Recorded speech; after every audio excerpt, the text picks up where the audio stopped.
Der er det særlige ved Finland, at i Norge og Sverige, der er rensdyravl.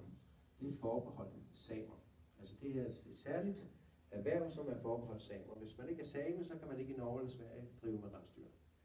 I Finland, der kan alle erhverv, også almindelige finner, der bor i Helsinki eller hvor pokker de bor,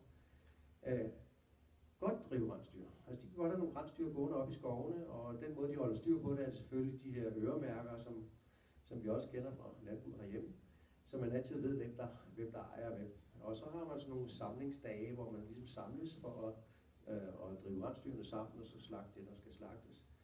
Og det er også det giver også de her finske byboere, for eksempel i Helsinki, den mulighed for ligesom at have lidt kontakt til naturen, fordi det er meget, meget vigtigt for finner at have den der kontakt til naturen. Man siger faktisk, at når de skal i sommerhus, så føler de faktisk, som om de kommer hjem. Det er deres virkelige hjem. Alt det der i byen, det er bare noget, som man får tid til at gå med for at tjene nogle penge. Man kan også se det på ordet koti, som er et ord for sommerhus, og som betyder hjem, koti.